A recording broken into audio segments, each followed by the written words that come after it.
வணக்கம் மக்களே, சற்று முன் கிடைத்த தகவல் ஒன்றை பார்க்க போகிறோம். பிரேமலதாவுக்கு அதிர்ச்சி, திமுக கூட்டணியில் ஏற்பட்ட பரபரப்பு, திடீர் தகவல். இந்த ஒரு தகவலை பற்றி தான் நாம் பார்க்க போகிறோம். தகவலை பார்ப்பதற்கு முன்னதாக நீங்கள் நம்மளுடைய சேனலுக்கு புதிய பார்வையாளர்களாக இருந்தீர்கள் என்றால் மறக்காமல் நம்மளுடைய சேனலை சப்ஸ்கிரைப் செய்து வைத்துக் கொள்ளுங்கள் மக்களே. கூட இருக்க பெல் ஐக்கனும் ஆளில் கொடுத்து வைங்க. அப்போ தான் அரசியல் சார்ந்த நிகழ்வுகளாம் நீங்கள் தினசரி உடனுக்குடன் தொடர்ந்து தெரிந்து கொள்ள முடியும். இப்போ வாங்க வீடியோக்குள்ளே போயிடலாம்.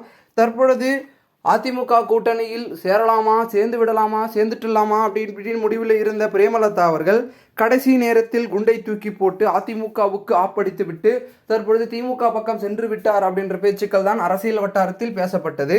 அதன் பிறகு திமுக கூட்டணியில் போனாலும் கூட அவங்களும் அதே சீட்டுகள் கொடுக்குறேன், இது கொடுக்க மாட்டேன், அதை கொடுக்க மாட்டேன்னு இழுத்தடித்தாலும் கூட கடைசியில் சீன் ட்விஸ்ட் ஆகி இது வேலைக்கு ஆகாது அப்படின்ற மாதிரி நடந்துச்சு. ஏன்னா இப்போ இருக்கக்கூடிய சுச்சுவேஷன் அப்படி அமைஞ்சிட்ருக்குங்க.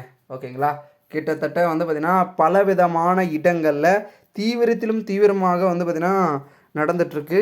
தொகுதி பங்கீடு திமுகவில் இவ்வளோ தான் கொடுப்போம், அவ்வளோ தான் கொடுப்போன்றதை அவங்களுடைய நெருக்கடியை கொடுக்குறாங்க.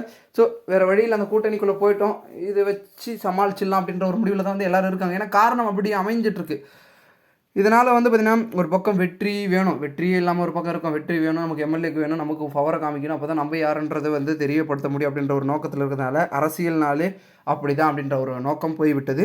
ஸோ இதனால் தேமுதிக கேட்கும் தொகுதிகளை திமுக தர மறுப்பதால் கூட்டணியில் சலசலப்பும் ஒரு பக்கம் ஏற்பட்டுள்ளது. கிட்டத்தட்ட 10 தொகுதிகளை கேட்டு பெற்ற நிலையில் அடுத்து அவை எந்த தொகுதிகள் என்ற பட்டியலையும் பிரேமலதா அவர்கள் தொகுதி பங்கீடு குழுவிடம் கொடுத்துள்ளாராம். ஆனால் அவர் கேட்கும் விருகம்பாக்கம் அப்புறம் ஸ்ரீவந்தியம் தொகுதிகளை திமுக கொடுக்க மறுத்துவிட்டதாம்.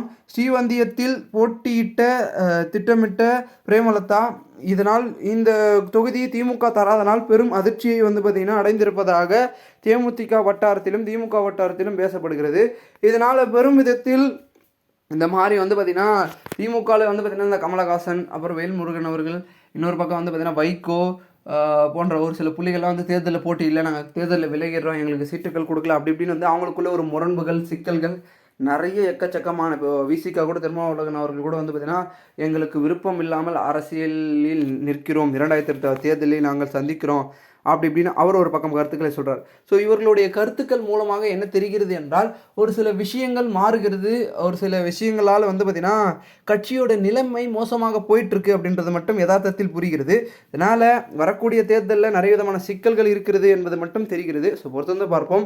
மேலும் இந்த ஒரு தகவலை குறித்த பொதுமக்கள் உங்களுடைய கருத்துக்களை கமெண்ட் மூலமாக தெரிவிங்கள். போன்று நீங்கள் அரசியல் சார்ந்த நிகழ்வுகளாம் தினசரி தெரிந்து கொள்ள நம்மளுடைய சேனலை சப்ஸ்கிரைப் செய்து வைத்துக் கொள்ளுங்கள் மக்களே. நாம் அடுத்தடுத்த வீடியோவில் சந்திக்கலாம். அதுவரை உங்களிடமிருந்து விடைபெறுகிறேன். நன்றி, வணக்கம் மக்களே.